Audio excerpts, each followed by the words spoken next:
This game I'm traveling because of a conference and I brought some games with me. What a surprise. And in particular, I wanted a game that I could easily play on the airplane or while I was in the airport waiting for my flight. So a game that I could easily play in a small space, put away when I was getting on the airplane, and Sherlock Holmes Consulting Detective really seemed to fit the bill. On top of that, I am really interested in the theme. I am a big Sherlock Holmes fan. I am a fan of mystery fiction in general, and actually, every year at Indiana University, I teach a class about mystery fiction and spy fiction. It is a class that I teach not for the Department of French and Italian, I teach it as a general education course for anyone who wants to take it in the college. Um, and it is about British and American authors. So we do read Conan Doyle, we read Edgar Allan Poe, Agatha Christie, Ian Fleming, Raymond Chandler, John le Carre, all of the good stuff, really. We do read Sherlock Holmes, and I'm going to talk about Sherlock Holmes in 2 weeks or so in my class. So I was really excited. If the game is fun, then I can recommend it to my students. I can even maybe play with my students. I'm very excited about the game, and I'm happy to report already, even though I'm anticipating my conclusion a little bit, that the game did not disappoint. This is a game that I've been enjoying a lot, and there's still a lot of enjoyment that I can get out of the game. But let me show you how the game works. Let me show you what's in the box. You have here a London directory, a very important tool in your investigations. In this game, you are a character in the Sherlock Holmes world, even though I'm not sure exactly what character you are. The narration is in third person. It seemed to me that you're supposed to be Wiggins, one of the regulars of Baker Street, but it is unclear to me because then still Wiggins is referred to in the third person in the narration. You are the sort of like ghost, invisible presence that follows Holmes, Watson, and Wiggins in a series of cases. London Directory. It shows you, well, a division of London in postal districts, each with a specific letter code. And then you have addresses. As you can see, there is the name of people who live in London and their address, which is given to you in a simplified form, simply a number, and then the district that address is in. So you have addresses by the last name of the people who live in London, and then you have a section for different types of business, different types of public buildings, in case you need to look for one. Then you also have the information organized in this way. Very important thing, trust me. The map of London, which is not too important to check the addresses, you have the directory for that. Still, occasionally you will want to have a good sense of where things are. Say you're looking for a certain person who lives, you know exactly where, you only know the name, then you look at the address, and the address is all you need to know in order to quote-unquote visit that person. You do need the map, again, as I said, to get a good spatial sense of things, because sometimes you will want to know how distant things are from one another, because you want to know how much time it takes to travel from one location to the other. So the distance that things are from one another on the map also indicates the time that it takes to move from one location to another. This is all very simplified, of course, because it doesn't take into account the means of transportation that people use to move from one location to the other.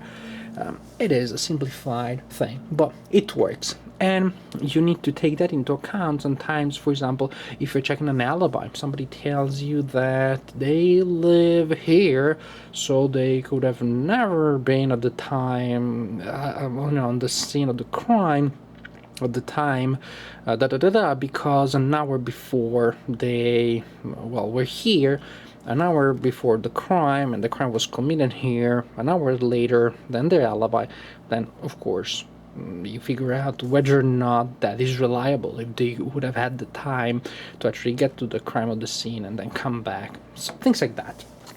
Then you have 10 booklets, such as this one. Each starts with the presentation of the case, and then you have clues.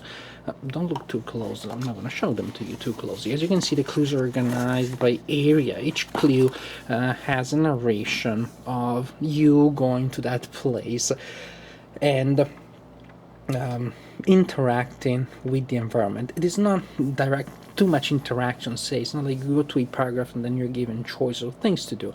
You simply read what happens there.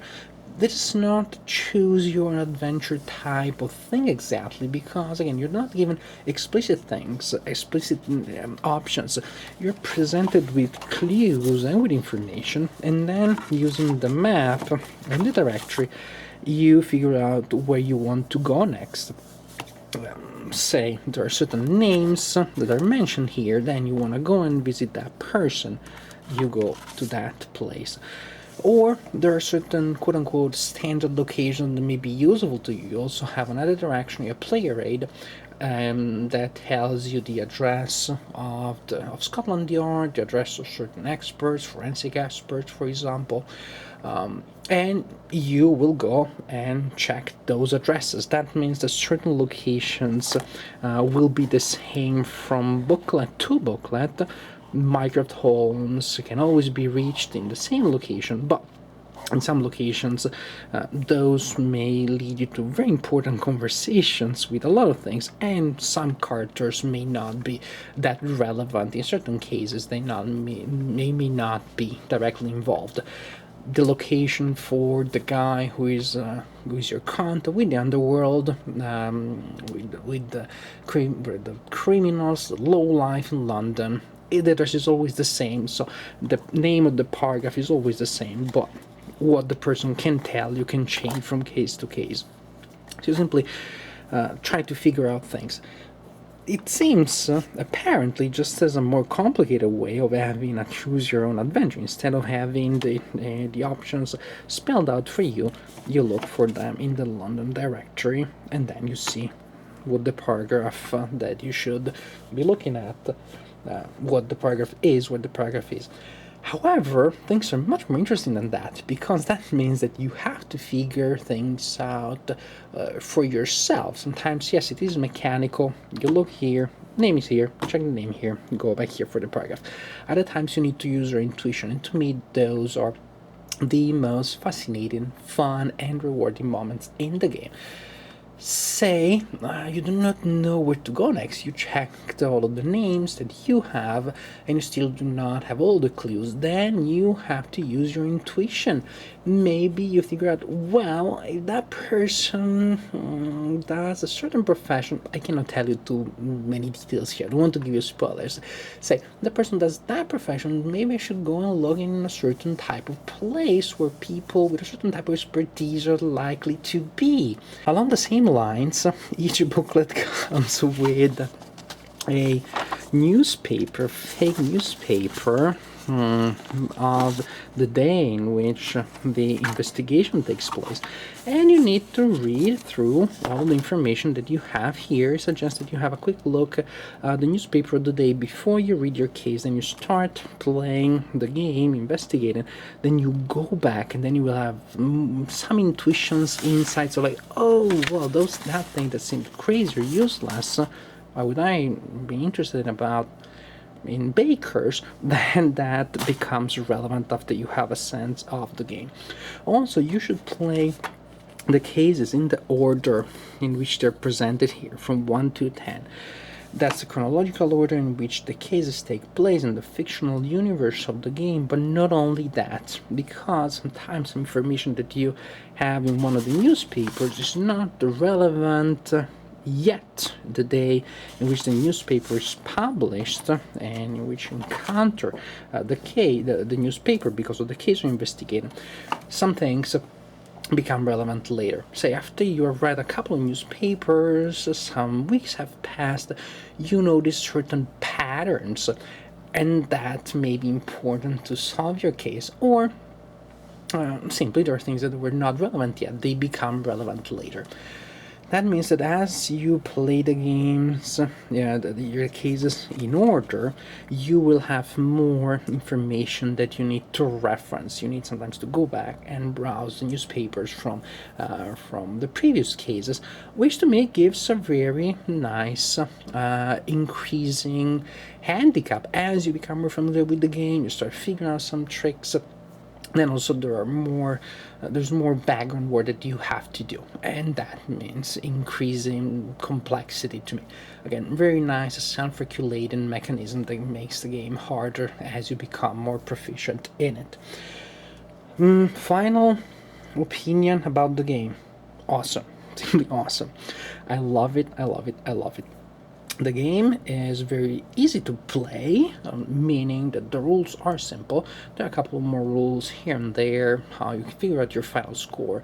But other than that, the game is really intuitive and thematic. You will have to think in an RPG sort of way. You have to think thematically. If you were investigating this case, what would be the person that would be logical, would make sense for you to visit next? What is the type of place in which you may find the clues? Sometimes it is obvious, and when it is not, and you figure it out, then that, of course, is when the game is the most rewarding, when the game really shines. Is the game thematic? Yes. The people that wrote the cases really did their homework. The reason overall Sherlockian atmosphere here, especially the game, I would say captures the atmosphere of the early cases, the ones that Conan Doyle wrote before and even during World War One. Things change with the stories that were written later. There's a different tone. This is sort of like early Sherlockian thing. There are a couple of small things, anachronism things that should not be mentioned in 1889. People did not know such things yet. Little anachronism, more historical anachronisms, really, that references to Sherlock Holmes or Conan Doyle. There are typos here and there, which are a little annoying, a little distracting, but they do not obscure the meaning overall. So the game is still thematic. I'm still definitely going to recommend this game to my students if I have the time. Maybe I will see if somebody's interested and playing in small groups. Intuitive to play, not easy to crack at all. Many of the mysteries are pretty hard to figure out, even when you have all of the right clues. Maybe you do not connect them in the right way, and maybe there are times in which there are possible alternative explanations and the game tells you no, this is the right solution, and maybe other ones may have been equally or almost equally good, and that is life. That is what does happen in life. That is what does happen in the real world. Some solutions seem to be equally possible, only one is right. It's a matter of luck. Maybe in the real world you would be able to gather further evidence to sort your possible hypothesis and find the right one. You don't have it, but it is a simplification that may give a little random factor, a luck factor there, but it doesn't bother me at all. The game still feels thematic, challenging, fun to play, exciting. A lot of interesting experience you're going to have. The cases are fun, pretty different from one another, from classic murder cases to different types of cases. I'm trying not to give you too many spoilers. 10 cases, each took me probably around, between an hour and two to play. There's no replay value after you know all of the cases, but still 10 cases is a lot for you to experience, a lot of fun you're going to have before the game becomes stale and you cannot play it anymore. Maybe after a couple of years you will forget the cases. Unlikely, I have to say, because you invest so much brain power in each case. I think I'm going to remember each of the cases for a long time, but then I will introduce the cases to my daughters in a couple of years to get them more excited about fiction and literature and things, and I think I will have a lot of joy just seeing them working through the cases, even though I know how things work. Maybe I'll play a little bit like a game master then. Game that I love. I'm totally happy with this investment, with purchasing this game. Money well spent, money that I spent in a game that already gave me a lot in the 5 cases that I played through so far. Some I solved, some I did very poorly, and that's life. I'm excited about the cases I still have to play. I'll play some of these cases on my way back home when I travel back from this conference.